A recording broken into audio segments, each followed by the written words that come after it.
All right, well, good morning, everyone, and thank you for joining us for the Dharma Talk portion of our Sunday Dharma program. This morning, our introductory talk is going to be Brian Stubbs. Brian lives here in Coventry, Rhode Island, with his wife, Debbie, and 2 daughters. He works as a project manager for a rebar supplier after having worked as an iron worker for 24 years. He has been practicing here at the Providence Zen Center since last August. And then answering questions this morning is Zen Master Tan Gong, José Ramírez. Jose is the co-guiding teacher of the Providence Zen Center and the guiding teacher of the Delaware Valley Zen Center, which he helped found in the spring of 1999. He began studying with Zen Master Dae Kwang at the Providence Zen Center in 1994. So we have you to blame for that, Zen Master. And received Inka full authorization to teach in 2009. And finally, Dharma transmission from Zen Master Dae Kwang on April 1st, 2023. As an industrial statistician, he works closely with engineers and scientists to help them make sense of data. He lives here in Rhode Island with his wife and daughter. So thank you both for your talks. Morning, everybody. I once again have failed to update my bio with Diego. It'll be 2 years, I think, as of last month, because it's now September. Woohoo. Whenever I have a Dharma talk coming up, my mind just doesn't ever seem to want to settle down on a topic, and it just kind of bounces around like crazy. And so I generally have a rough idea of what I'm going to talk about, but I'll be as surprised as you as what actually appears. So I have been, as of late, I don't know if it's probably my age, so I'm 52. I know I look boyishly young, but 52, and I seem to be at the age where I notice life passing by much faster than it did.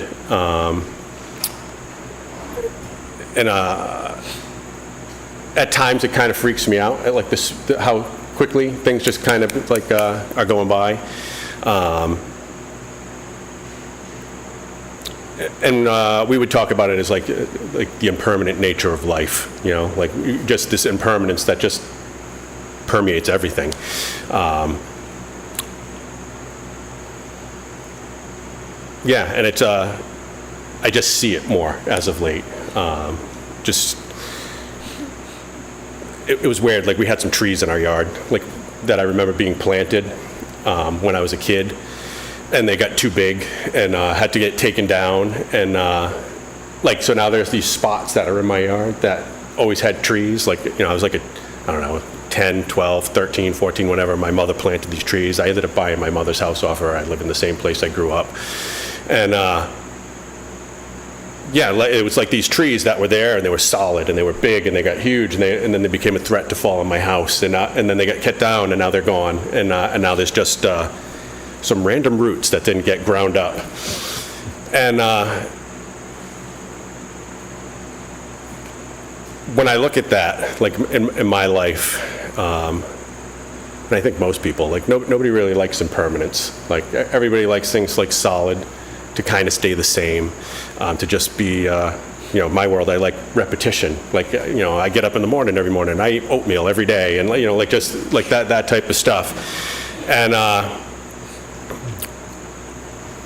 when as I've become more and more aware of this impermanence, it's I start to see that even I'm impermanent. I used to have hair. I used to be able to move around and not hurt afterwards. I went to see a show. I went to a concert with my daughters a couple weeks ago, and just standing for a couple hours, in the position that I was in, the next day, my hips hurt, you know what I mean? And that stuff like that never happened, it was just aging, it comes for us all, old age, sickness, and death, none of us will escape it. And but somehow in my mind, at times I think I'm exempt from that. And one of the 4 great vows is delusions are endless, we vow to cut through them all. And that's delusion. Thinking that somehow there's I have this solid self that just kind of travels through time, and everything around me might change, but I don't change. yeah, like that's like, to me, that's like the biggest delusion to cut through, is like that this I is somehow solid and permanent. Even though like everything around me shows that that's not the case.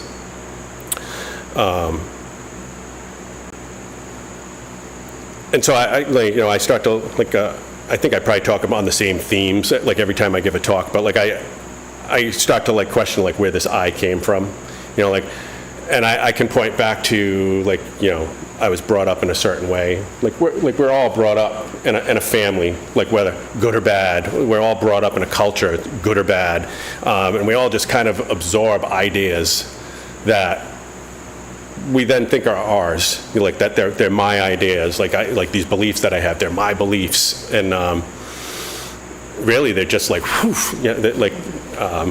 like I don't believe the same stuff I believed when I was 7 years old. I don't believe in Santa anymore. You know what I mean? Like just stuff like that. I used to have a worldview, 10 years ago that at one point just dropped away, and now I'm sitting here as a Zen student. Just like, oh, how did that happen? You know what I mean? Like, so I start to see this, that this I that I somehow have built up, that we all build up, is just an illusion.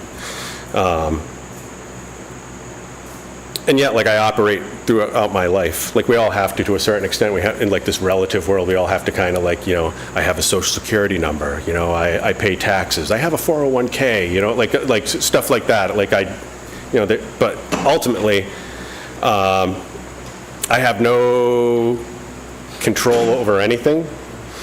Like I can't even guarantee that my next breath will happen. You know what I mean? It's just I hope it will, but there's no guarantee that next breath is coming. And like that lack of control, what I've kind of seen as just through practice, just sitting, doing what we do here, is that like I have set up most of my life to just be in control.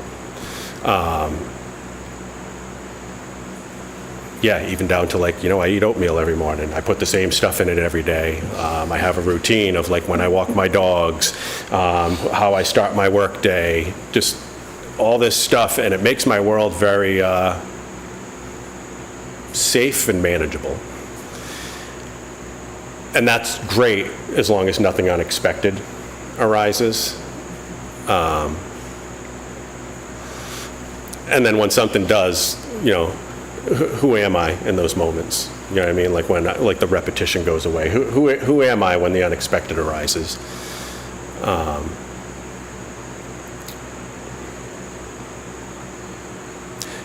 So it's just I don't know. Like through the practice lately, like I just I don't know. Just more and more stuff just arises all the time, and like it just comes up, and like as I try to. I don't know, it's not that I try to investigate it, but at times, like, my mind will catch on to stuff, and then it goes away, and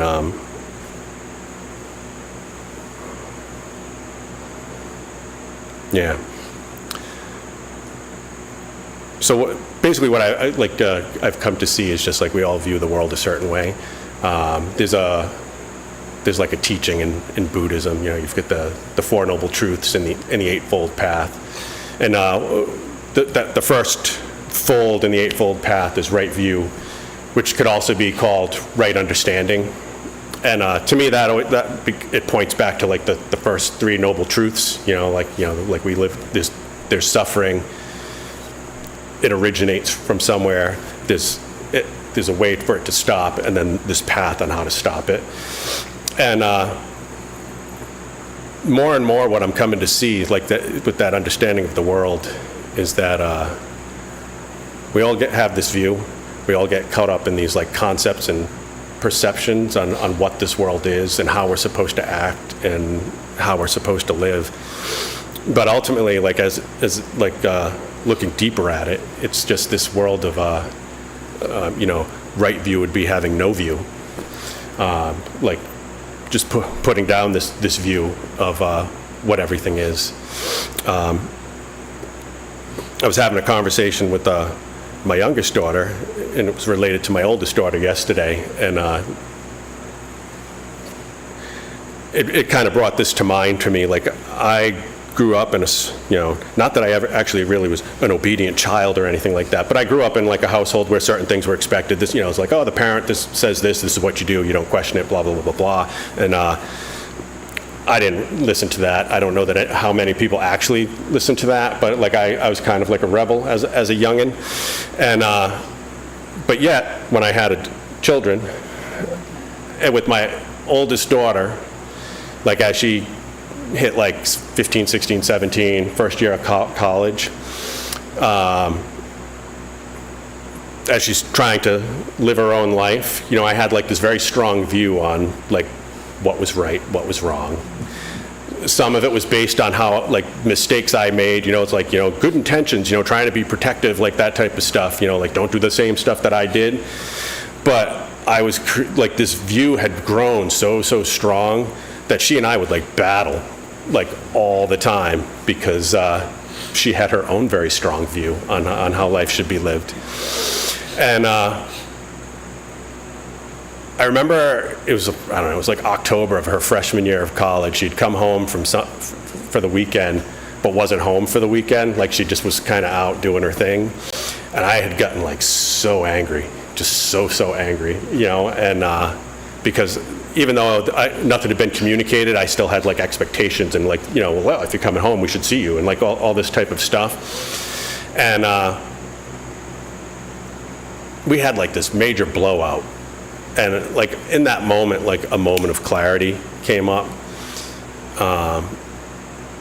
where I could see I was going to destroy our relationship because I was holding on to this view of what I thought was right. Even though like as a kid, I had done all the same stuff she was currently doing, and I was alive, you know what I mean? Like, but just like this fear and control and like all this stuff that I was just holding on to, like with this death grip, was going to destroy this relationship with this person that I love. Like, like craziness. And I can't say it was any great wisdom that was there, but just like putting that down in that moment before I said, get the hell out of my house and don't ever come back type of thing. Like I'm grateful, like whatever arose in that moment was there and prevented that.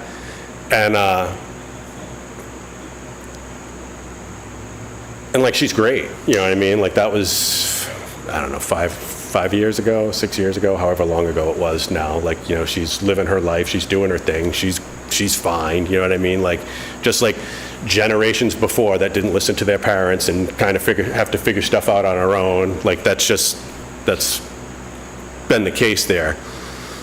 And it's been good to like put that view down. It's funny also because I have my oldest daughter's 24, my youngest is 15. So now that I've kind of gained that nugget of wisdom with that, like now my oldest can get annoyed that like life is different for the 15-year-old than it was for her, because it's just, she was the trial run basically, unfortunately for her. But it's good, like I spent the afternoon with both of them yesterday, just wandering around Providence. We went to Eastside Pockets and got a pocket, and just like I have relationship with them because I was able to put down this view of just like, this is how it needs to be, damn it. And it's good, and it's real good. And so this practice has just like become more and more central to my life. And it's not necessarily just for me, I mean? Like, it's the people around me see how I react to the things that are happening in my life. I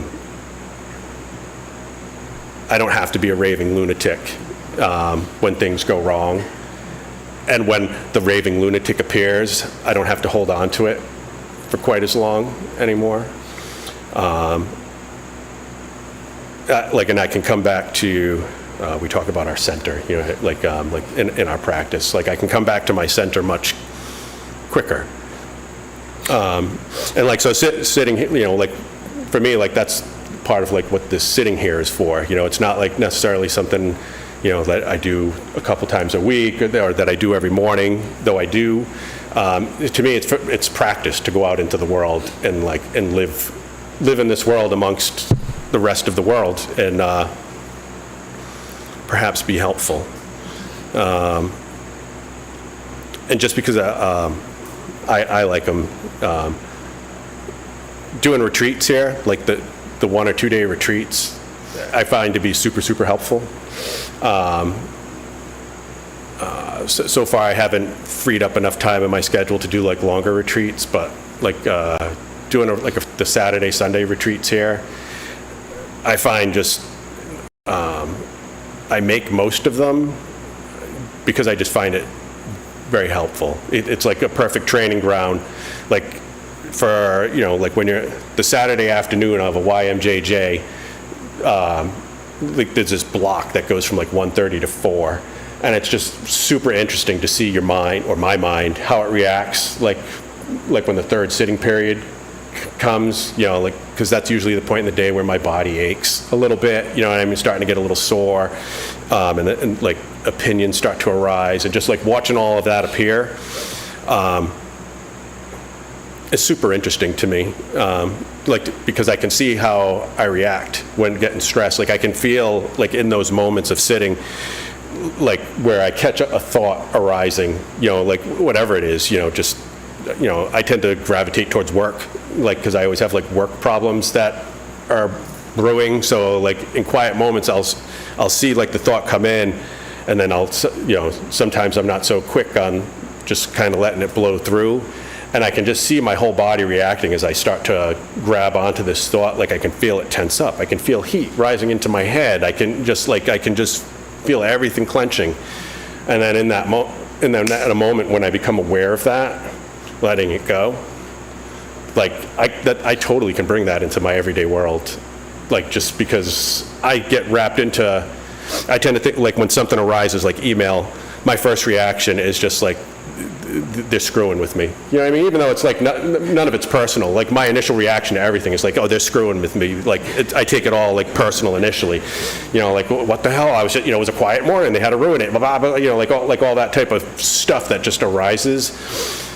But I see it now. Like when it happens. Like I can't always stop my mouth from running. Like for a few minutes, but I see it arise, and I can let it go, and not necessarily have my whole day derailed by a couple of crappy things that arose in my day. Like my job is to deal with issues that arise, and yet somehow I'm surprised when issues arise. Yeah. So anyway, I just want to, I want to thank you all for being here and for your practice, and I'm just grateful to be here today. So thank you. Thank you, Brian, for your talk and for the parenting advice.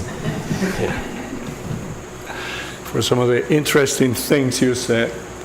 So he talked about this I, this illusion of I that we have, the illusion of permanence and how we create all these situations. About the routines that we have in place to feel safe, stable, in control. Yeah, we all have that. I mean, for me, it's interesting sometimes when we start doing retreats and we have all these forms and these rituals, and part of us fights that equipment and the right water and all that. So that's all, same. We're not that different. Yeah? But if we can recognize that, then we can connect with each other and we can smile. Yeah, I'm like that too. Yeah. But that I is not existent. So in the Blue Cliff record, the first case in the Blue Cliff record is when Bodhidharma goes to see Emperor Wu. Yeah. And the emperor asks Bodhidharma, what is the highest meaning of the holy truth? That's the first question. And Bodhidharma said, no holiness is clear like space. No way, forget about holy, not holy, just that. And the next question was interesting too, because he said, well, who's facing me? Nothing is always going to, who's facing me? And Bodhidharma said, don't know. And that is Sun Sanin's translation. That's Kwanung Zen style, don't know. If you read other translations, says Bodhidharma say, I don't know. In our tradition, the I is extra. It's just don't know. Yeah. And that's what Sun Tzu taught. Don't know. Yeah. And that's a way of practicing, not letting the I get in the way. Not letting the I get in the way. So he mentioned a lot about practice and retreats and being able to see things. Yeah. At the beginning, it's a little tough because when you're new, you're starting seeing stuff, and then you're like, okay, meditation is not for me. I mean, I'm thinking. It's like, yeah. But it's actually a good thing because finally you're paying attention to that. Normally, we don't have a chance to do that. Things in our life, especially these days, happen so fast that we don't see that. We don't see that. Yeah. So a little more granularity about don't know. That's Zen Master Sun Tzu also taught. Is don't make, don't hold, don't attach. Yeah. We make a lot of things. So when you sit on a retreat, you can see that. He mentioned you can see the thought appearing. And then you can start making stuff. He just said it. My initial reaction is, let's screw it up with me. This is a perfect morning. But, they have to send me an email. Yeah, that's our life. So we make stuff all the time. So having some type of practice allows you to have a background so you can distance yourself a little bit and say, oh, okay. You see that. Yeah. But, again, that happens so fast that we go from the make to the holding. Yeah. Especially in retreats. And I like this expression in English. You start entertaining the idea. Yeah. Really. You invite him for coffee, you come in and start looking at all the different angles, and you befriend the idea, and then the thoughts keep growing, just like an avalanche. So he also mentioned that, now I see stuff, I can make stuff, but I try not to hold on to that for too long.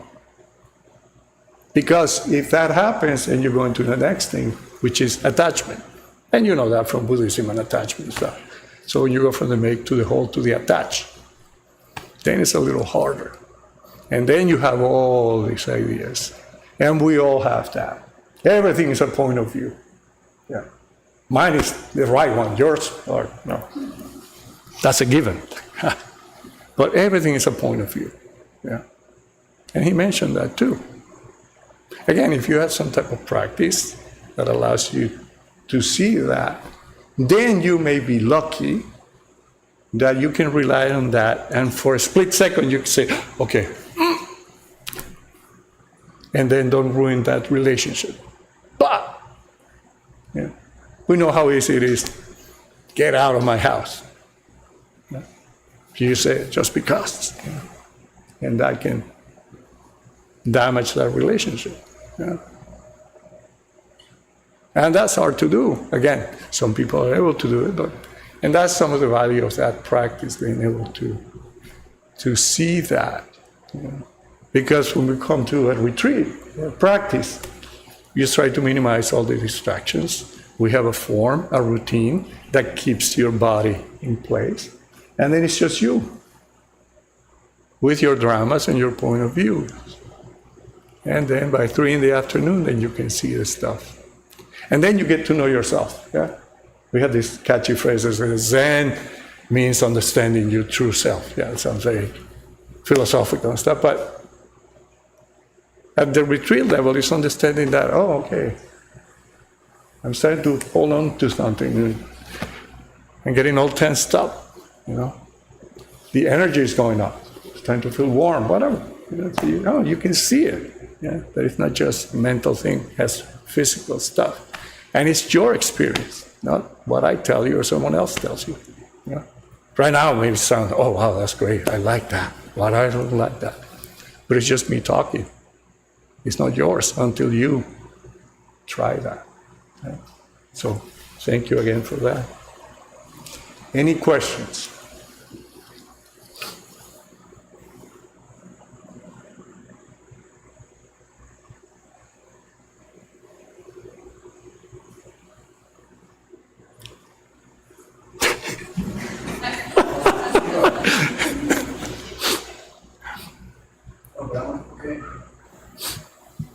So, we all have obviously multiple relationships in life that we have to navigate. And sometimes, you do something that one person likes, but the other person doesn't like that. And then you have to decide, well, maybe the other person is not. Well, I guess you always have an opinion about who's wrong or right, but then how do you choose which relationship to maintain and how to juggle that? Yeah.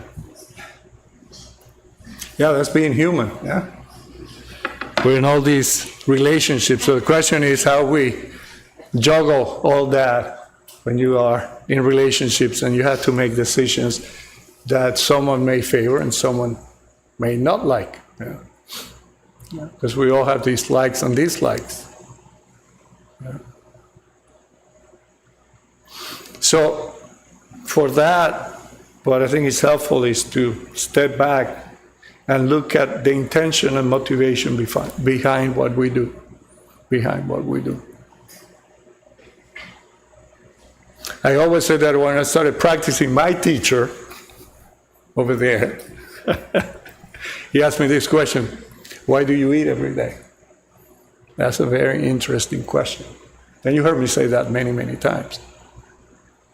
But if you look at that question and see what the motivation is behind that, then that helps with that too. What is the motivation? Is it just for me? Is it just for satisfying some people and not others? Or, is it for the benefit of all beings in a way? Yeah.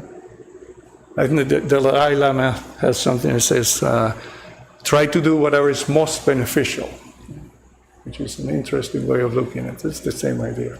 What is most beneficial in this situation? And most beneficial may be to, upset some people, and some people are going to like it.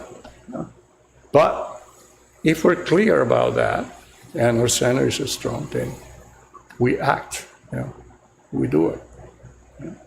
And it's situation dependent. I was listening to Zen Master Dae Kwang, which is Zen Master, lives in Korea, lives in Musan-sa. If you were here for the 45th anniversary celebration, we show a video. He made a video for us. Yeah. And it's funny because he said, hey, you're 45, you're middle-aged. And he used this example. I liked it because he's talking about, if you're in a plane, if you've ever been in a plane, and there's some issue, then they tell you when the mask come down, If you're an adult, put your mask first, and then help the child, And sometimes, the first time you hear that may seem counterintuitive, because, of course, help the children first. But if you pass out, who's going to help the children? So that's interesting. So it's situation dependent. But if you're at home and you have a kid and she's hungry, then we're all hungry, you feed the kid first. That's that. So that's that part of it, It's and no one can have the right answer, because it's situation dependent. But again, if we can see the situation for what it is without a lot of the stuff that we have in our minds or point of view getting in the way, then some helpful action is possible. I'm not saying that it's always guaranteed, it's always you're going to do it right. I always reminded of, and you heard me tell these stories all the time. Zen Master Sun San, once a person asked him, well, what's the difference between, a new student asked him, what's the difference between you as Zen Master? Because we have all these ideas about Zen stuff. And me, a newbie. And, you expect some incredible revelation from Buddhism or Zen. And he said, Zen Master also makes mistakes, but how soon make correct? Interesting, yeah. But yeah, Zen Master also makes mistakes, it's human. But how soon make correct? And that's a reference to being able to go back to the center. You know, that's what we do in our practice. We keep coming back, keep coming back, keep coming back. You hear me say that all the time. It's a practice of coming back, coming back. But the more we do it, then sometimes it's possible to go back to your center and say, "Ooh, I better zip it, don't say anything." Yeah. And it makes a difference. Yeah.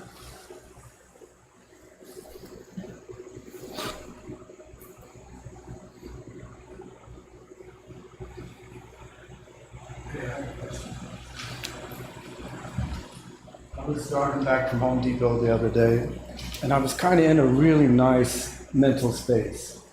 And I was thinking about Buddhism. For some reason, it just occurred to me that it's based on suffering. Like the first noble truth is life is suffering. And then, you know, the teaching about non-attachment. But the insight I had, or whatever the feeling I had at that time was, we all have attachments that are necessary, like family and relationships and things. Like those are important, and maybe that comes with suffering. But that's life, you know, maybe that's okay. You have to look at it with awareness and accept that it comes with suffering. You know, not to avoid it because you don't want to suffer and not attach to things, right? So that's my question. Maybe sometimes that we understand that, but that's not useful information. Yeah. So again, the question is talking about the Buddhist Four Noble Truths, life is suffering, and then attachment, and how, you know, going back to relationships. Yeah, we have family, we have friends, we have co-workers, we have people in the Sangha. And that attachment piece. Yeah. But attachment has this connotation of satisfying something I want. So attachment has I and want.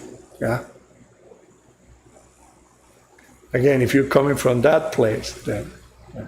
But if you're a parent, your kid is hungry, you feed the kid. You know.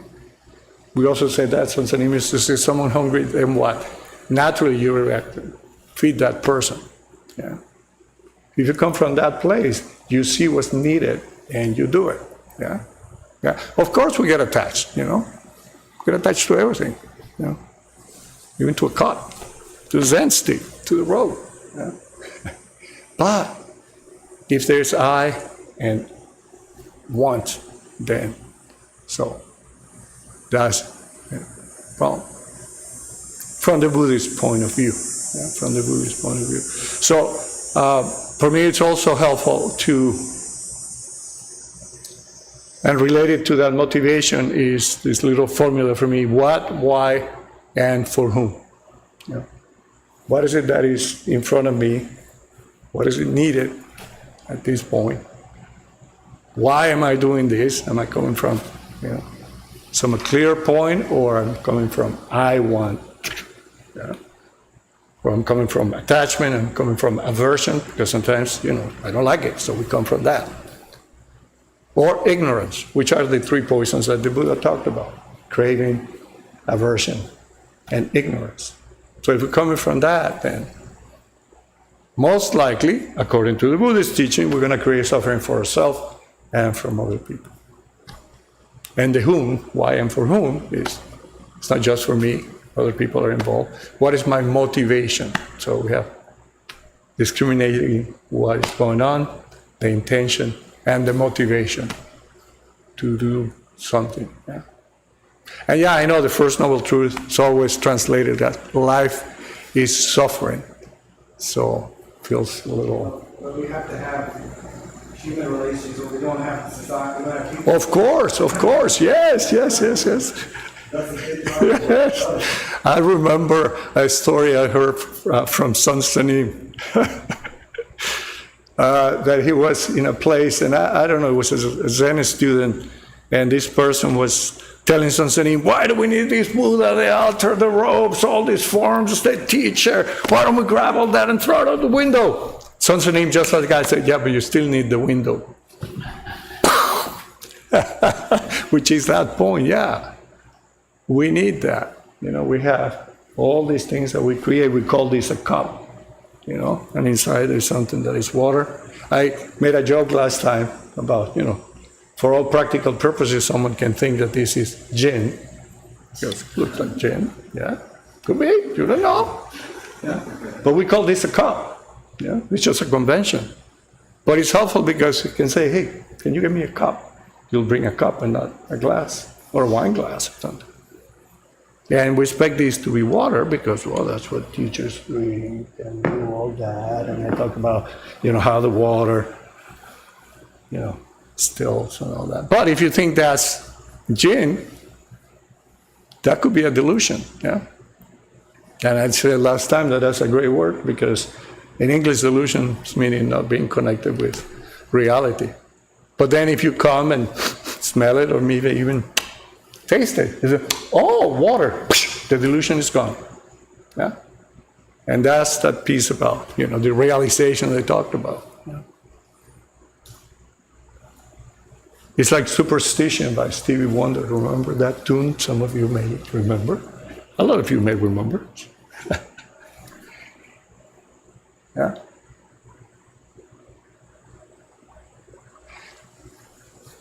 The verse there, the catchy one, says, when you believe in things that you do not understand, then you suffer. That's Buddhism 101.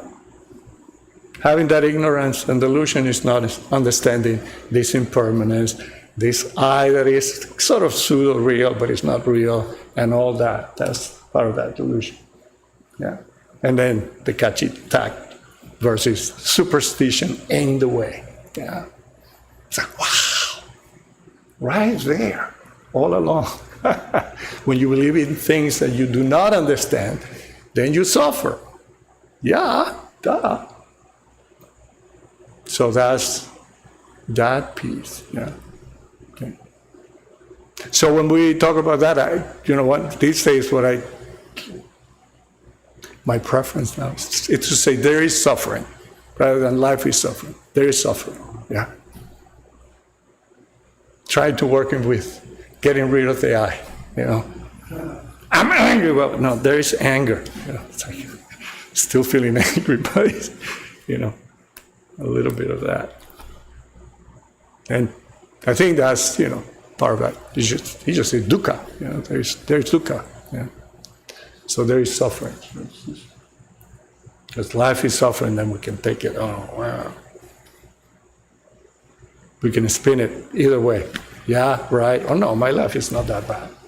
And then, or take it. Oh yes, that's right. And then feel nihilistic about it. Oh, life sucks. But he also talked about the middle way. Yeah. So, but yeah, we do have those relationships that we have to cultivate. We do have these attachments, but if we have a little understanding about the attachments and why do we do what we do, then we can hopefully minimize some of that suffering.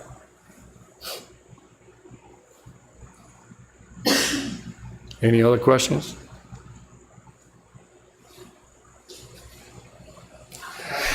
Hello. Good to see you. Good morning, everyone. Thank you so much for these talks. I can really relate, particularly to what Brian and Inka were saying. And so this idea of attachment and letting go of attachments, and the idea that I think the human nature, we like predictability, like we like things that are predictable because of, we understand them, right? Yeah. And so I'm on board with the idea of letting go of a lot of that, right? Where I struggle is, say, when the people that you were talking about, Eva, right, are both my children. And then I'm like, now what do I do, right? So as far as attachment goes, I understand, don't get attached to having coffee in the morning as opposed to tea. And I've been trying to like be less predictable. Go left instead of right on my way to work, right? Don't dig these ruts and like I'm always going one direction or another. And maybe something different will show up. Maybe not. Maybe I'll become better at coming back to center because it's not so comfortable. But I don't understand not being attached to my daughters. How does one do that? I don't get it. Yeah, so it's the word attachment. Yeah, maybe that's the issue. Yeah, the word attachment. Yeah, you care deeply for your daughter. You love your daughter. Yeah, but attachment has this connotation of, as we were talking, the motivation behind it. You know, and doing something just for me, something that I'm going to satisfy. So in that case, I don't think attachment may be the right word. Because if you're attached to your daughter, when she grows up and goes to college and wants to live her own life, then you'll be suffering a lot. And maybe that relationship will suffer. Yeah, exactly. That happens to all of us, to our parents, but they go and they have their own life. Yeah. And yeah, so but that's part of the process of growing up. You hear all that. But so, yeah, as parents, we want the best for the kids and all that. And part of that is, we have our own ideas. You say, I have all this stuff. I was a rebel. I saw that and I want that control too. But if we have a little understanding that we don't control anything, but they're going to live their own life, we can help and facilitate that process, And it's different levels. When they're little, you do a lot of things for them. When they grow up, you do a little less, And it's that part of that, it's just seeing clearly what's needed. And that doesn't mean that you don't love them. That doesn't mean that, you're attached and you want them to be with you forever, but not. That's not going to happen. And going back to tea, I like tea every morning. If I can, I'm going to have tea every morning, That's okay. Yeah, because I like tea. But if we're in a situation that for some reason there is no tea and it's just coffee, well, that day, don't know. Let's have coffee. Yeah. So choosing things, the silly example of tea versus coffee, right? Yeah. So choosing something different as a way of But for trying to why? train yourself to be used to not always getting or I don't know. We're not making, the problem is to start making stuff. I'm making Making stuff, I'm training myself. I'll be better, I'll be that. Fair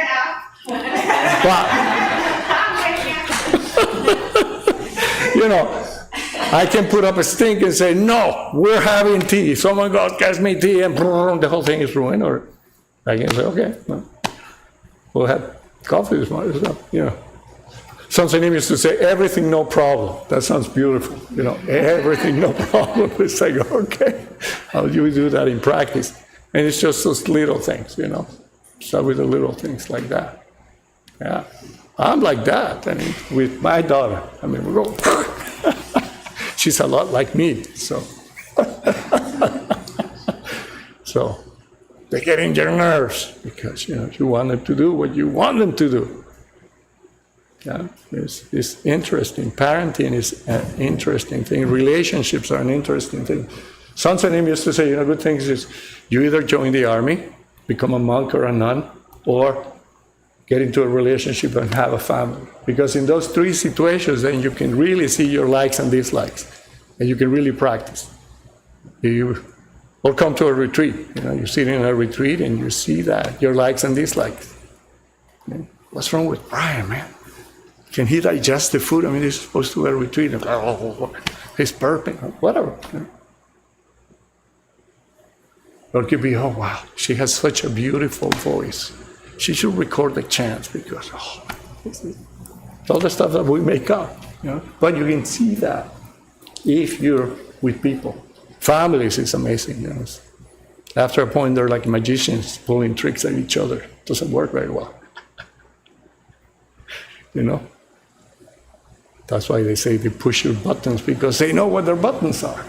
But those buttons are opportunities to practice. It's not easy, but they're opportunities to practice, like hit it, you know? He could have said, get out of my house, never come back.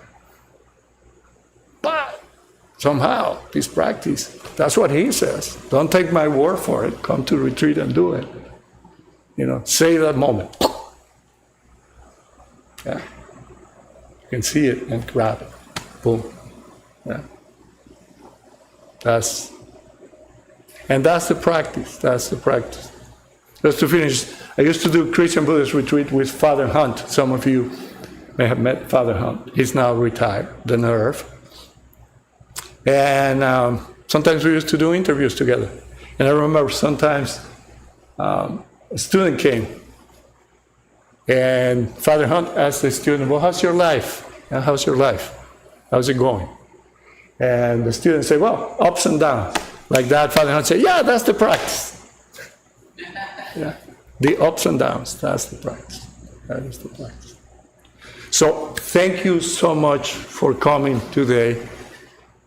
May all you be happy, may all you be free from suffering, and may all you continue your practice every day if possible, so you can hear clearly, see clearly, smell clearly, taste your tea or coffee clearly, touch and feel clearly, think clearly, so then you can function clearly and then help this world. So just a couple of announcements to quickly wind us down. First, we do have a 2-day Zen retreat coming up, a Young Monjinjin. This is going to be Saturday and Sunday, September 7th and 8th, here at the Providence Zen Center with Kwan Heng Sanim Jita Pop Sanim. You can come for one day or both days. We always encourage both days if possible. And should you do that, you'll be provided accommodation here at the Zen Center overnight, so you can really focus on your practice and your retreat. It's a wonderful opportunity, and we encourage everyone to come join us. In addition to that, we are also starting up next weekend our Dharma School. This is for, yay, Lisa! So the Dharma School is for children ages 6 through 12. It'll be from 9:30 to 11:30 every other Saturday of the month. Sunday, thank you. Every other Sunday of the month. And so it's a great opportunity for your children to get exposed to the Dharma with some fun activities, make some new friends, and that you can come and practice without needing to worry about keeping an eye on them. So our last season, I suspect is the right word, was a great success of the Dharma School. So we encourage those who are interested to please speak to Lisa to sign up. And in addition, for those parents who will be joining us, there's going to be a meeting September 5th, 6:30 p.m. on Zoom for the parent meeting for the Back to Dharma School. And if you don't have kids and you're just interested in volunteering to help out, we can always use an extra pair of hands, or if you have any special skills or talents or what have you, or if you just want to donate snacks or activities, please reach out as well, because we can always use the added hands and the added help. Yeah. If you're good at reading stories, or you're a storyteller. Yes, we have reading time for kids. we do some reading of a story and then a discussion. We practice some of the forms, a little yoga, an activity, a snack. So it's a fun-filled 2 hours, but we're always looking for support. So. Well, thank you. Yep, please feel free to volunteer what you can. Last and not least, practice is always free. Electricity and streaming is not. Yes? Yeah, there's one more thing that you probably don't have it yet, because we don't have a flyer. On Friday, September 13th, we're going to have Father Tiso give a talk. Father Tiso is a Catholic priest that has written a book on Tibetan Buddhism and all that. He teaches at a university in Rome, but he's in Rhode Island for a few days. So he's going to come and give a talk at 7 p.m. in the main Dharma room. That's free. If you go to our website, you'll find a page. We're asking people to register so we know how many people are coming. So that may be of interest. It's going to give a talk, and there's going to be a Q&A. So. And then on that same weekend, that's the 13th of Friday, then on the 15th, we'll have a town hall at the end of the Dharma talk, like the Dharma talk over here will end. We'll go to the kitchen and have have a pizza lunch, on the house, so to speak. And then after that, we'll go to the main Dharma room and get in a big circle and simply talk about how things are and how we hope things will go and just see what happens. Do you have an accent?